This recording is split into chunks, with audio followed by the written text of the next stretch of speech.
Hey guys, I want to welcome you to this week's training. We're going to work on financial freedom, and there's a lot of things learned over the course of my life on financial freedom. Part of it is asset allocation. Okay, we all work a job, go to work, have bills to pay, and question I have for you: are you spending less than you earn and investing the difference? Okay, because if you make $300 a week and you spend $400 a week, guess what? You're going in debt. You don't have anything left for savings. So you need to work on getting your job built up where it makes you more than you spend or more than you have to spend because everybody's in a different situation. When you start out, you have to have a budget, and your budget is what's your necessary budget? It's whatever you have to have or you feel you have to have. But let's face it, a lot of times we feel we have to have this, but in reality, we don't. We just want it. It's a want, not a need. Okay. Uh, there's a lot of people that because they didn't take this financial freedom, uh, look to what they're doing. Uh, they had all their assets in one bucket. When that bucket crapped out due to whatever the economy, it could be you have a house without insurance. Okay, and the one house you had without insurance burns down. Guess what? You had all those eggs in one basket without properly insured. It burnt down, so you lost your total investment. Okay, uh, what we want to talk about is asset allocation. Uh, Three buckets. Uh, you want to figure out what you put your percentage of your leftover income after you pay your bills into, or define a percentage of your income you're going to put into these buckets prior to paying your bills. Because you know you're going to pay your bills, because if you don't pay your light bill, guess what? They shut the lights out. All right. You don't pay your gas bill, they shut the gas off. So we want to make up a percentage of our check that we are, or a percentage of our income, however you want to look at it. Some of us got 20 sources of income, but we want to have a percentage of the income into one of these three classifications. The first classification I recommend,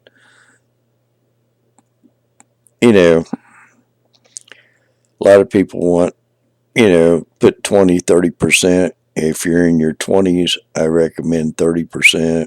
If you're in your 40s, I recommend 40%. If you're in your 50s, I recommend 50%. It's in the secure bucket, could be a savings account, could be stocks in a well known company, uh, Coca Cola, whatever, uh, where it's paying a dividend. But preferably the first bucket would be like a CD or savings account till you get enough saved up to have a CD. That's something that, more than likely isn't going to get destroyed. Uh, the second bucket would be your growth fund. That could be real estate, that could be stocks, could be bonds, could be whatever. The third bucket of allocation should be your dream bucket. What's your dreams for you and your wife? Do you want to go to, you know, could be, depending on how big your dreams are. It could be if you want to go to Hawaii, you want to put a percentage of your income into your dream bucket. All right. Now let's go over what we just discussed. We discussed three buckets of allocation for your leftover money or the money you're going to guaranteed set aside should be a percentage of your income. Okay, so if you make $1,000 a week, you know, I think you should have at least save 10% of your income. So you got $100. You're gonna put 50 in savings in one bucket, or 40, depending on your age. $40 in the savings account, and you got another $60 to put in another account. Okay. Now, naturally, you know, your first week, you're probably not going to be able to do much with that, but you could buy some penny stocks or whatever, but I don't recommend penny stocks that much. I'd prefer like a share of Microsoft. So just set you up three savings accounts, maybe one savings account at this bank for your security bucket, a savings account at another bank for uh, your growth fund, and a savings account at another bank for your dream fund, your dream bucket. Okay. Now, you could possibly, your security bucket, you want to probably use that as CDs or whatever. That way it's fast cash, or just a savings account where they're, whatever percentage you're paying, where it's a fast cash thing where, God forbid, you need money, you could go grab it. And I'm not talking about grabbing it for anything or grabbing it for another investment. This is a security bucket. It should be sitting there unless it was a household emergency, life or death situation. You wouldn't want to touch it. Okay. The second bucket would be your growth bucket. And when I first started out, my growth my growth bucket was tax sale properties. In other words, I had $1,000. I went to a tax sale, and yeah, I spent a couple $100. You know what I mean? Of course, then I had to pay the attorney for another $750 or whatever to try to get a property redeemed or get my money back or whatever.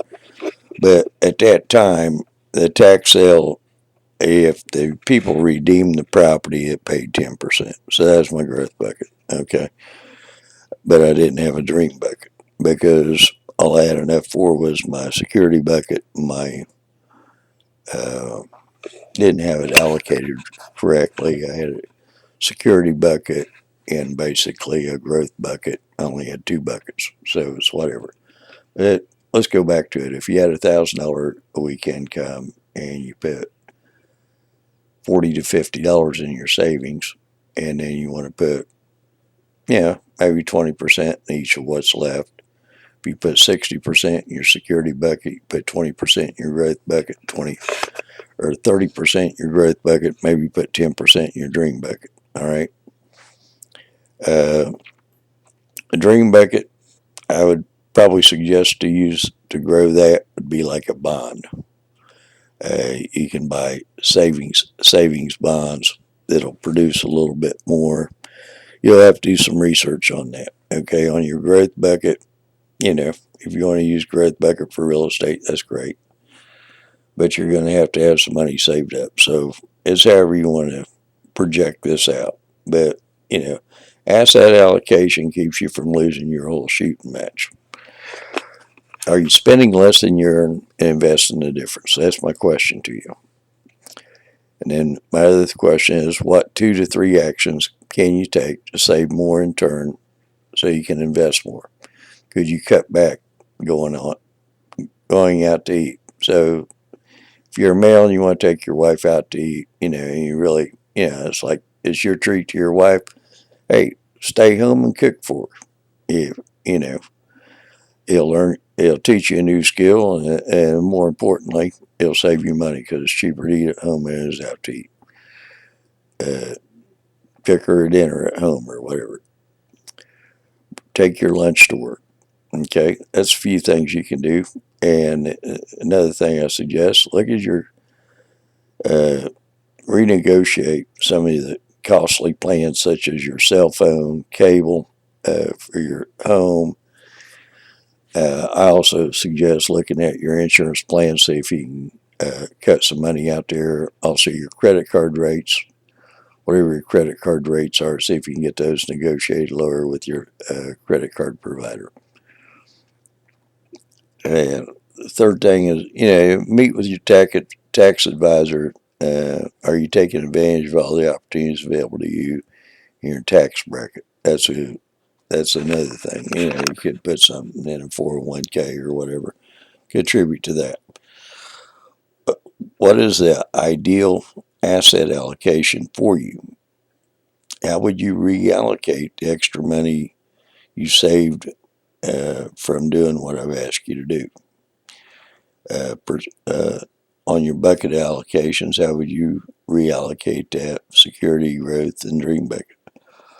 What's the right choice for you? Your decisions, not your conditions, determine your financial destiny. Okay, so you might have listened to this. Are you doing it? And you say, "Well, gee, I can't even pay my bills." Well, start working on that first. But I suggest, if you're really on a tight budget, start out with allocating 1%, 2%, 3%, 4%, whatever. But do the 3 to 4% bucket allocation first. Okay. Do not do this. You want to learn how to get financial free, you're going to have to do the 3 bucket allocation. That's all there is to it. There's no other way around it. You cannot go around without no security. All right. So do the bucket allocation, see what you can do with that. This is my short YouTube. This is my grandkid and me. He's 2 years old. Don't like being on Grandpa's lap because he can't sit around and squirm. As a matter of, he was honked off in that picture because he couldn't get down and go play in the restaurant. All right, that's my short YouTube for Saturday, April 26th. Hope you have a great day. Remember, if you're not using any kind of a bucket allocation, start now. Have a great day.